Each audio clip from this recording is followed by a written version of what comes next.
Welcome to Team G503. I am your host, Scott Schiller, and in this video, I will be removing the major components, including the axle shafts, from a 1943 Willys MB's front axle. The MB has been fitted with a set of aftermarket lockout hubs. I'll have to remove these as I'm going back with the regular standard hubs that would have came on the MB. To remove these, all I have to do is loosen the 3 screws and remove the cap. Locking hubs, or freewheeling hubs as they're sometimes called, is a common modification on these Jeeps. It saves wear on the internal drive parts, but the only bad side to that is you do have to get out of the vehicle to lock them in. So I'll pull this cap off, and then there's some springs and some gears inside. These are in really good shape and probably reusable on another project. I'll have to remove a couple of things in order to get the base of the lockout hub off. Remove the cotter pin from its location at the end of the axle shaft. I'm using a pair of snips here. I'll just cut off the bent ends, give it a little tap, and it'll come right out. Remove the castellated nut and the washer that are threaded onto the end of the axle shaft. These are standard parts and I'll clean them up and reuse them. Next, I'll remove the 6 bolts that hold the base onto the hub and brake drum assembly. The bolts are the same ones that would hold on the standard hub, so I'll keep those also and clean them up as I will be using them in reassembly. Each bolt is fitted with a lock washer, as you see here. I'll continue my way around the hub and remove the rest of the 6 bolts. Once all the bolts are removed, I can simply pull the base away from the axle shaft and it comes free. On the back side here, you'll notice there's a couple of shims that have done some adjusting at some point, and I'll just keep those with the actual unit that I've removed. To remove the hub and brake drum assembly, we'll have to remove this nut first. I'm using a thin-walled socket that was specifically designed for this size nut. It makes it really easy for me. Once you get it loose, it'll spin out by hand just like this. And the spindle nut part number is A866.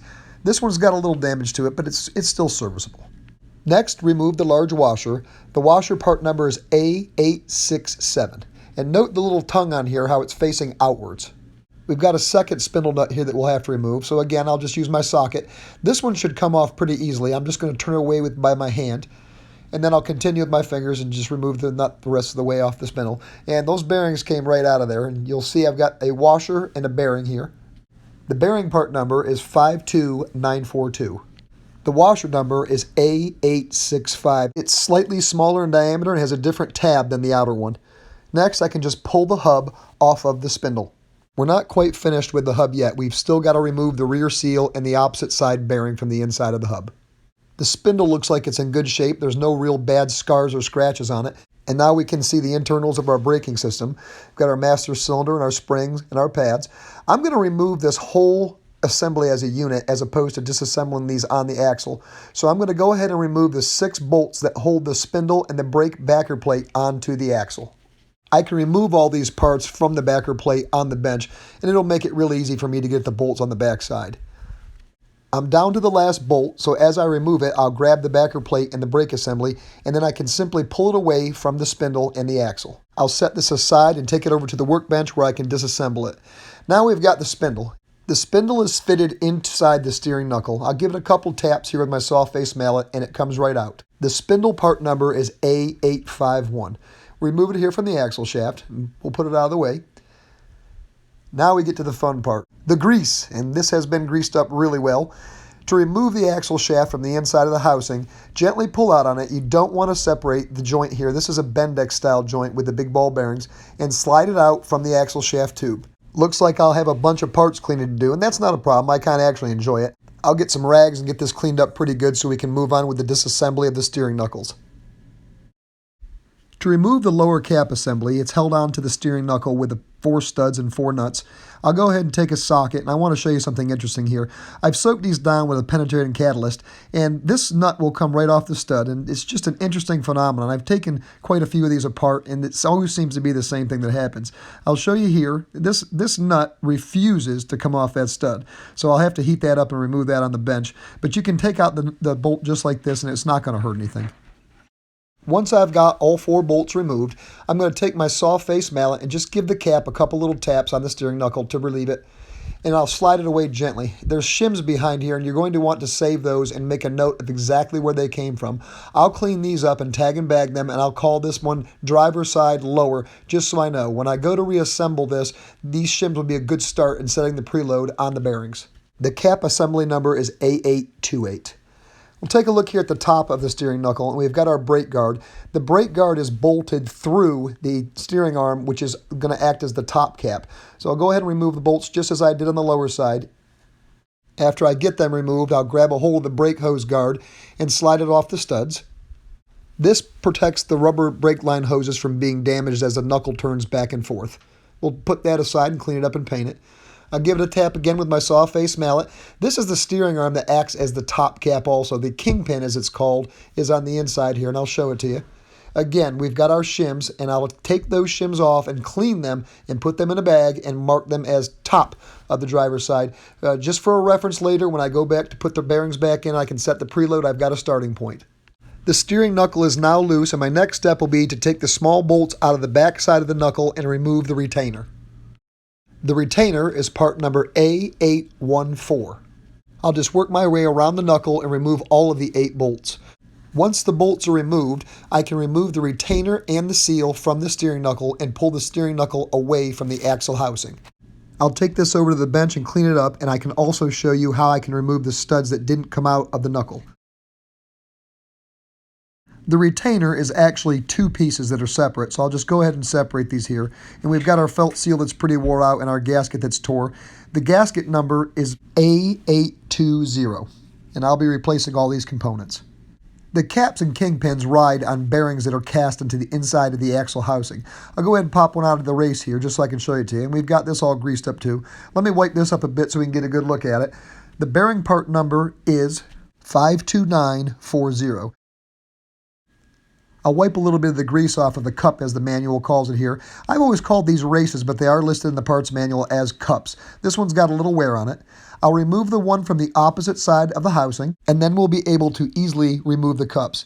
There's a little lip here that you can see, that's the actual cup, and that's cast into the axle housing. I'm going to take a brass drift on each side of that cup and just gently tap it out. You shouldn't have to use too much force here. They pop right out as you see here. The cup or race is part number 52941. We'll move the camera angle around here so you can see exactly how I'm using this brass drift to remove these races. I'm simply sticking it in the opposite side of the housing and then tapping on the lip of the race that's inside the cast, and it comes right out. Take a look inside of the axle housing here. We can see our brass bushing here. The brass bushing is part number A853. This one seems to be in really good shape. We'll move back over to the workbench, and I'll remove the studs from the knuckles that did not come out when I was taking them off the axle. I've just got a simple stud extractor here. This is a simple mechanism, but it won't damage the threads as you remove the studs, as you see here. Also, still on the workbench here, we've got our hub and our brake drum. I'm going to pull the grease seal out with a seal removal tool. It's really simple to use. You just put one end under the lip and rock the other end on the opposite side using upward force. Just work my way around a little circle, and this should pop right out. Takes a little time sometimes. Try not to force it or scratch anything. And there we go. There's the seal. Came right out of there. Underneath the seal is the other bearing, the inner bearing. I'll just reach inside the hub here and remove it. We'll clean up a little bit of the grease here so we can see the races, or the cups as they're called. There's one on either side of the hub. And if you look down inside the hub itself, you'll see a little machined groove. That's going to be important in how we remove these races. I'll flip the assembly over here so I can show you the outer race or cup. Here it is. I'll just wipe this off a little bit here so we can get a good look at it. And I'll show you how to remove these. It's not that hard. In that machined groove, I'm going to take a brass drift. You can see it close here. I hope the camera's picking that up so you can see it. I'll place a brass drift in that groove against the lip of the race and go back and forth on either side, just giving it little taps. You shouldn't have to beat on this real hard, and try to go evenly back and forth with your tapping on each side until it pops out. I'll lift the drum up here. You can see it fell out onto my bench.